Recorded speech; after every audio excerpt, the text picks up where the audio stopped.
Olá! Chegar à terceira idade com saúde e disposição física é a meta de muitos brasileiros. Pesquisas revelam que a busca pela qualidade de vida tem crescido nos últimos anos.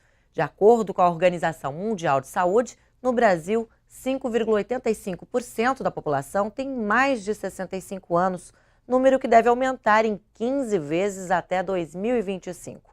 Em decorrência desta longevidade, a procura por fisioterapeutas está aumentando.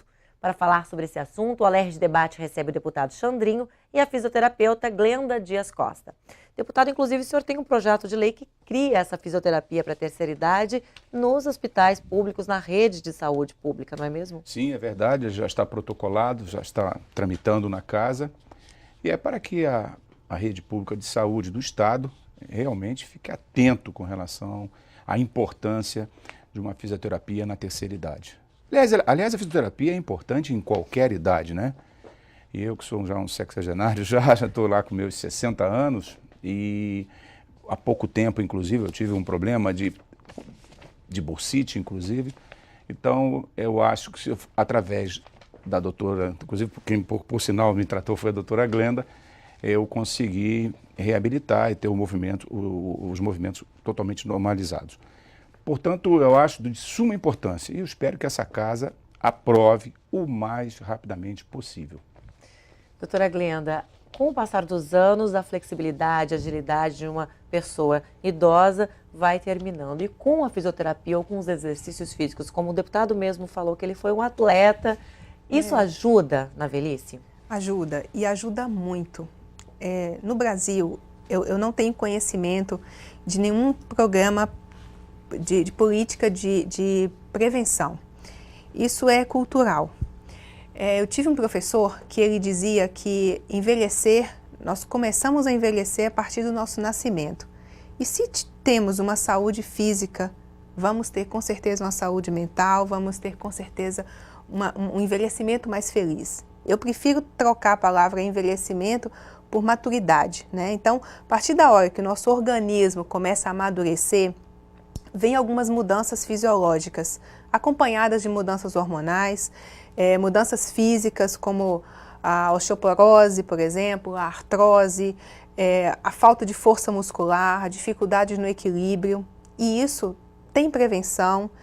Lógico que algumas dessas patologias ou dessas mudanças vêm acompanhadas de doenças no sistema nervoso central, como o Parkinson, o próprio Alzheimer, mas quando não está acompanhado, a prevenção, a atividade física é muito importante. Isso seria ideal que acontecesse no sistema público. Isso é um caso de saúde pública. Eu, fisioterapeuta, como agente de saúde, tenho a obrigação de orientar, de falar sobre isso, e é um assunto que me deixa bastante feliz de estar aqui falando. Doutora Glenda, qual seria a política pública assim, mais adequada, a mínima necessária para o envelhecimento hoje? O que a senhora acha que deveria, pelo menos, o mínimo do mínimo, termos a nível de política pública? Mínimo do mínimo. Eu acho que em cada setor público de saúde, eu digo PAN, posto, sei lá, deveria ter uma equipe multidisciplinar engajada nessa história de prevenção, em que o fisioterapeuta seja não o cabeça, mas o orientador. Porque precisamos orientar no fortalecimento. Se tem um nutricionista, vamos alimentar melhor. Se existe um ortopedista, vamos levar os casos que necessitam de uma atenção no tratamento. Eu acho que dessa forma seria a mais adequada. Quando um idoso, ele desequilibra ou ele tem uma torção, uma fratura, na idade dele é mais difícil consertar, mas isso também tem um outro problema, a insegurança e a autoestima. Isso é um problema. Um problema. O idoso, geralmente, junto com o envelhecimento, como eu disse, fisiológico, nesse processo, existe o envelhecimento da cartilagem. O envelhecimento, alguns idosos, eles perdem o cálcio com muita facilidade, o armazenamento desse cálcio, que é a osteopenia, que depois evolui para uma osteoporose.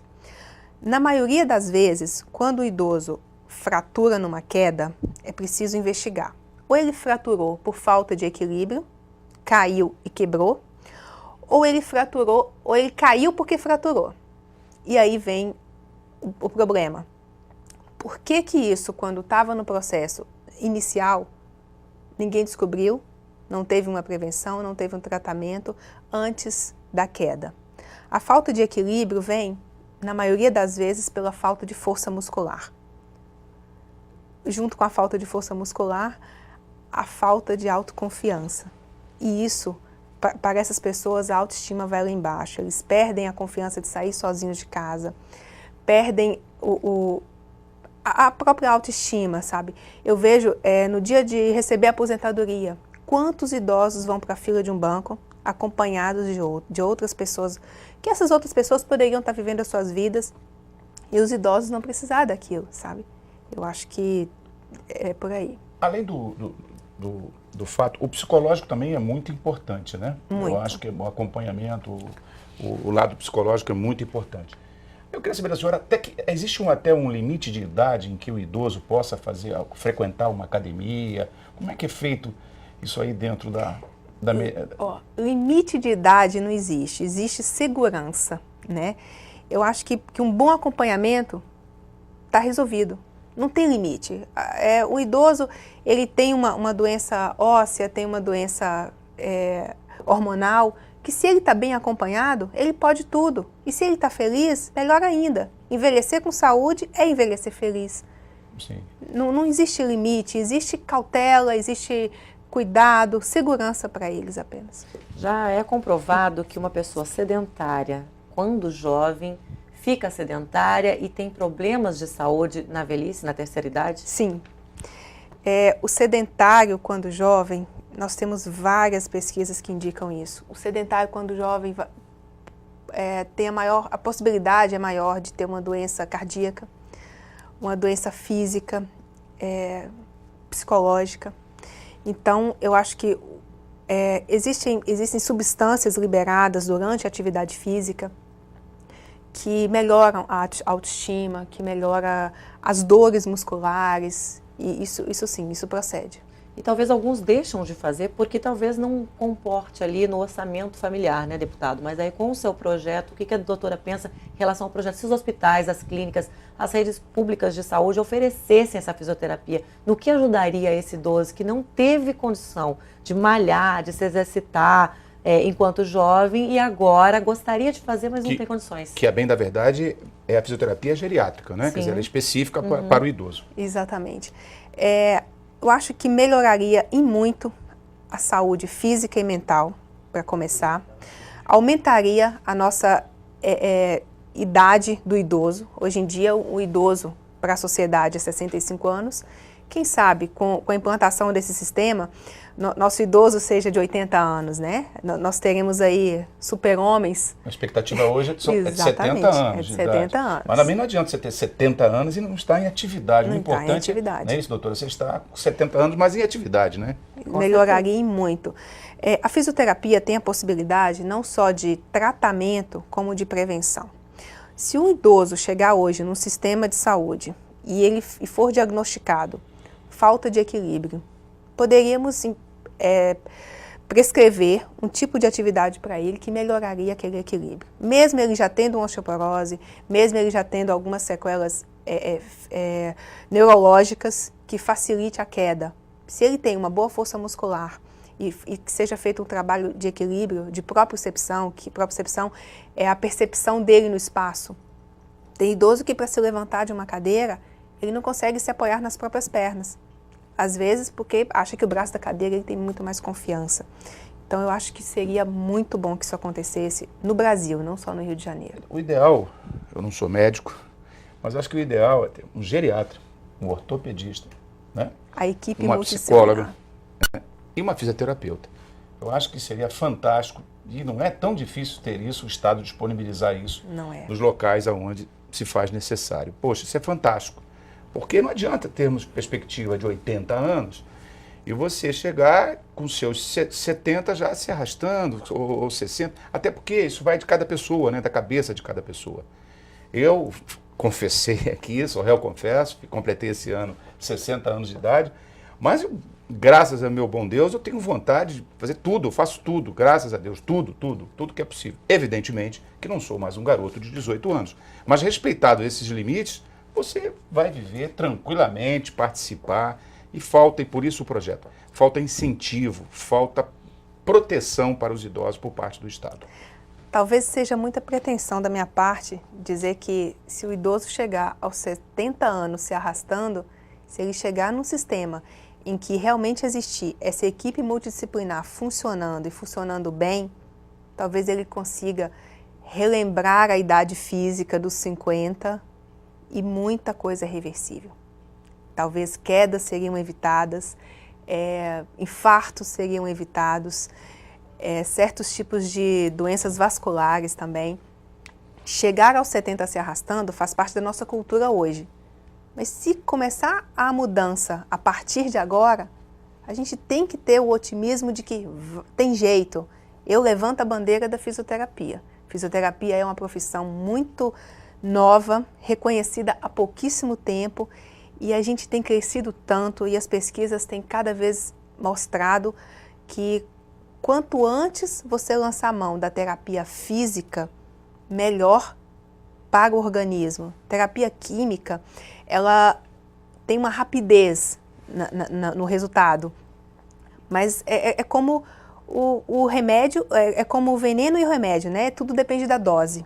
Então, se você começa a se exercitar e a trabalhar o seu corpo para poder correr atrás do prejuízo ou prevenir que ele aconteça, eu acho que o quanto antes melhor, e uma equipe funcionando seria o sonho de qualquer fisioterapeuta por aí.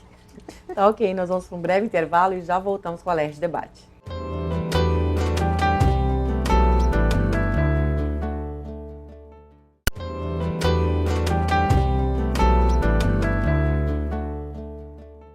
Voltamos com o Alerj Debate falando a respeito da fisioterapia na terceira idade. Doutora Glenda, para as pessoas que não sabem, a fisioterapia para um fraturado é diferente da fisioterapia preventiva. Eu gostaria que a senhora explicasse. Que as pessoas acham, às vezes, que a fisioterapia é levantar a perna, levantar o braço, ou para alguém que está sendo reabilitado, andar novamente. O que é a fisioterapia preventiva para o idoso?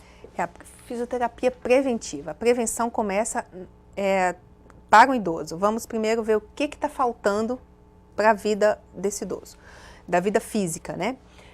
Um idoso que ele passa por um processo de avaliação fisioterapêutica e aí a gente vai ver o que está acontecendo. Ele está com falta de equilíbrio, está com falta de... Ele não tem percepção corporal, não tem força muscular, vamos ver o que está acontecendo. O idoso que, vamos falar, fisioterapia preventiva, vamos prevenir queda. Por exemplo, Graciele, se uma pessoa tem falta de equilíbrio, mas ele não consegue se aguentar em pé por falta de equilíbrio, mas tem força muscular. Por que não retirar um tapete, orientar melhor, retirar mobílias, né? O fisioterapeuta, nessa área de prevenção para o idoso, ele trabalha não só no tratamento da sequela do envelhecimento, né? O que é sequela? Faltou equilíbrio, caiu, quebrou. Vamos tratar. Só que se ele não tivesse caído, não haveria necessidade do tratamento. Como assim não cair? Vamos tirar o que facilita a queda dele, né? E isso vai ser um processo de orientação na equipe. Quando o idoso chegar na equipe que vai estar funcionando, se Deus quiser, ele vai passar por um processo, vai passar por uma entrevista. A gente vai perguntar o que tem na casa dele, como é que funciona, retirar tapete de banheiro, retirar mesinhas de centro. Que é a prevenção, né? Que é a prevenção de quedas. Um idoso que não tem força muscular, o idoso que não tem força, ele não pode andar em ambientes que tem uma escada, ele não vai conseguir subir. Então, essa é a grande diferença. O idoso que chega para mim fraturado, aí eu vou ter que esperar. Processo de calcificação desse osso. Em seguida, verificar como é que está a força muscular, para poder fazer um trabalho orientado e personalizado. Não existe essa história de tudo é igual para todo mundo. Cada pessoa é uma, cada indivíduo é de uma forma e cada paciente com a sua limitação. Esses exercícios que nós vimos agora em alguns lugares do Rio de Janeiro, em muitas praças, espaços públicos, tem aquelas famosas academias. É importante, aumenta a autoestima, a pessoa se sente bem, os maiores adeptos são os idosos. É importante fazer aqueles exercícios também na terceira idade? Sim, eu fiquei muito feliz quando isso começou a ser implantado. Não só no trabalho da força muscular, socialização, né? Isso melhora muito a vida deles. Mas existe um problema que eu identifico passando pelas ruas, né? Às vezes falta orientação. E professores para acompanhar, né? Exatamente. Ficar abandono. Ali deveria ter um enfermeiro que aferisse a pressão desses idosos regularmente, ou então em alguns horários do dia. Qual o horário melhor para se fazer atividade? Início da manhã, final da tarde. O sol, ao contrário do que muita gente pensa, é muito bom para o idoso. Quando o idoso está exposto ao sol, melhora a sua qualidade óssea, porque o sol ele tem o poder de transformar a provitamina D em vitamina D, que se liga ao cálcio e que vai para o osso. Se isso é feito no sol da manhã, que é um sol mais brando, seria o ideal. Aí a gente chega lá nessa academia do idoso e tem um cartazinho, né, indicando tudo como é que é feito. Só que o idoso, as pessoas esquecem que tem outra limitação, que é a visão. Alguns deles não conseguem ler o que está escrito ali. Enxerga o desenho, porque o desenho é um pouco maior, enxergou e vai fazer. E faz errado. A vontade que eu tenho é de me meter, de chegar e falar, não, é assim. Deveria ter um fisioterapeuta, deveria ter um professor de educação física que fosse, para poder orientar aquilo ali. Eu fiquei muito feliz quando isso foi implantado, mas faltou. Mas você pode ter certeza que no projeto existe a exigência de um professor de educação física, exige de profissionais da área, só que não se cumpre, né? E a maioria das academias, olha só, é todas enferrujadas e às vezes até destruídas. Essa que é a grande verdade. Então tem que ter por parte do governo, tanto municipal quanto estadual, a manutenção, porque isso é muito importante. E eu gostaria de perguntar à senhora, quais os aparelhos necessários para o idoso, o mínimo necessário para o idoso, para uma academia, o mínimo que ele possa se movimentar? A aparelhagem de musculação, de atividade física, isso é muito difícil de dizer o que é o mínimo necessário. Além do elástico, que a senhora usa muito aquele elástico que puxa, que é fantástico o elástico. A história do elástico, depois até que você me disse que é muito bom. Importante, o braço funciona Existem legal. alguns movimentos fundamentais na prevenção, no tratamento e para que eles não percam alguns movimentos, né? Por exemplo, vamos colocar um aparelho que estimule a flexão de ombro. Gente, quantos idosos não levantam o braço, né? Vamos estimular fazer coxa femoral, o joelho. Não existe assim qual aparelho adequado, existe qual movimento que é aconselhável, né? Para isso, necessita de uma visão de biomecânica. O que é isso? Você tem que entender qual é a mecânica do seu corpo. E como eu disse, cada um é um. Um idoso que chega numa academia dessa, numa pós-cirurgia de prótese de quadril, não pode fazer qualquer movimento. Tem movimento de abertura de coxa femoral que ele não pode fazer dependendo da angulação. Só que se não tem um profissional ali para orientar, fica difícil para ele fazer. Vai que ele sai dali com dor, aí vai procurar né? E chegamos rapidamente à conclusão que um fisioterapeuta tem que estar presente. Tem que estar responsabilidade. Presente. Além de todos esses movimentos certos que eles fizerem, tanto na academia quanto na fisioterapia, eles vão melhorar a postura, vão melhorar a flexibilidade, a agilidade, mas também vão evitar quais doenças, se fizer certinho o tratamento? Se fizer certinho o tratamento, poderíamos evitar doenças vasculares, no caso do AVC, poderíamos evitar doenças cardíacas, problemas de má circulação, força muscular, tendinite, bursite. Algumas bursites acontecem por falta de uso. No momento que você vai usar, pum, aconteceu. De uso, no caso, do corpo humano? Uso do corpo de uma forma adequada. Eu tive um paciente recentemente com uma história de vida bem... Ele gostava muito de atividade física, um surfista, só que as pessoas envelhecem, né? E ele abandonou o surf, abandonou a academia e recebeu um convite para uma viagem para o Havaí para surfar. Tinha que nadar, mas um ombro que não nada, que não faz os movimentos de uma natação regularmente, o que vai acontecer?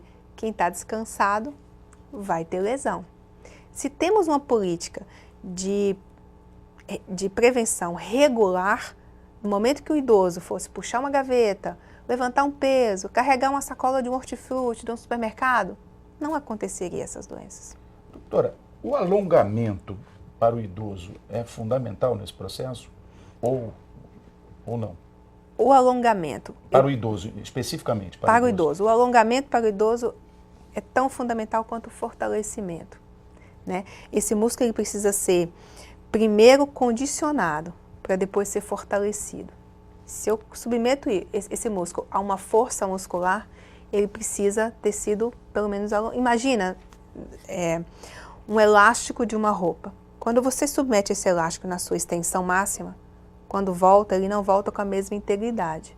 Agora imagina um músculo submetido a uma força máxima ou um estiramento máximo, como é que funcionaria isso sem um condicionamento anterior? Eu costumo fazer esse tipo de comparação até mesmo na hora de convencer um idoso a começar a se prevenir, porque não adianta o idoso simplesmente acordar no domingo de manhã de sol e dizer, hoje eu vou correr. É um processo, né? E o alongamento faz parte dele. E alternativas como Pilates? Pilates. Pilates. Eu fico bem vaidosa de falar, porque o Pilates foi uma técnica que veio não revolucionária, mas preventiva. Porque se eu vou para uma academia fazer uma musculação, vou ficar forte? Vou. Vou socializar? Vou. Mas um Pilates, ele é orientado por um fisioterapeuta. Não vou levantar a bandeira só da fisioterapia, porque existe profissionais de educação física que são adeptos ao Pilates e tudo, mas o foco é outro. O Pilates, ele trabalha força muscular, equilíbrio corporal, propriocepção, que é a famosa percepção de você no espaço, equilíbrio, que é diferente de uma musculação pura. A possibilidade que um fisioterapeuta tem de dar atenção no estúdio de Pilates é muito maior do que numa sala de academia, é muito maior do que num ambiente, num parque, por exemplo, porque ali eu tenho um estúdio em que eu tenho 3 alunos e eu fico de olho, eu posso dar atenção personalizada, foi o que eu disse, cada indivíduo é um. O estúdio de Pilates, ele é montado de aparelhos, molas, bolas e... Estúdio, não é o estúdio. É um estúdio de Pilates. E cada vez que eu submeto um músculo a um movimento com uma tensão de uma mola daquela, eu tenho que respeitar o limite do paciente, do aluno, no caso. Paciente quando ele já está doente. E ele não vai ficar se ele fizer Pilates. Muito boa. E ajuda a relaxar também, porque dizem que na terceira idade as pessoas dormem menos. Fazendo os exercícios certos, Pilates ou fisioterapia, o idoso vai dormir melhor? Vai dormir melhor, por vários motivos. Um deles é o cansaço físico, né? Se você está enfraquecido e submete o seu corpo a uma atividade que você não tem esse hábito, a fadiga muscular vai acontecer. E a vontade de ir para a cama mais cedo vai acontecer. Mas de uma maneira saudável, né? Saudável. Porque está fazendo bem. Exatamente. Para o seu corpo. Se eu sou sedentário, em qualquer momento que eu vou viver cansado. Se eu tenho uma atividade regular de prevenção ou mesmo de condicionamento, eu vou educar o meu corpo a conviver com aquilo e os meus horários vão ser mais educados. Não adianta querer fazer uma atividade física num dia, um idoso, num dia 8 horas da manhã, no outro às 3 da tarde, no outro às 18. Ele precisa ter regularidade de horário. O ideal numa semana seria quantas vezes por um idoso? Existe essa... eu gostaria que fosse todos os dias. Todos os dias, é? Mas numa fase inicial, ele precisa ser avaliado e ver o que ele aguenta. Foi o que eu falei.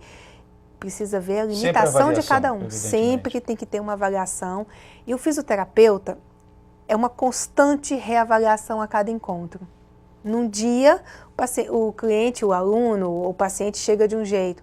No outro dia ele chega completamente, dormiu bem? O que houve? Treinou em casa? Né? É uma constante reavaliação. E respeitar o limite. Cada um tem o seu limite, principalmente o idoso. E só para a gente encerrar, além da avaliação médica, do cuidado do fisioterapeuta ou do professor de educação física, alguém especializado, a atividade tem que ser prazerosa, não é mesmo, doutora Glenda? Tem que ser prazerosa. E envelhecer com saúde, como eu disse, é envelhecer feliz, fazer com prazer, faz tudo mais bem feito, com mais capricho, né? Eu penso dessa forma. Ok, quero agradecer a participação de vocês, desejar bom trabalho para vocês e que os idosos aí procurem cada vez mais a qualidade de vida. Obrigada. Se você de casa também gostou deste programa e quiser revê-lo, é só acessar o site www.tvalerge.tv. TV Alerge, o canal do povo fluminense. Obrigada pela sua companhia e até o nosso próximo encontro.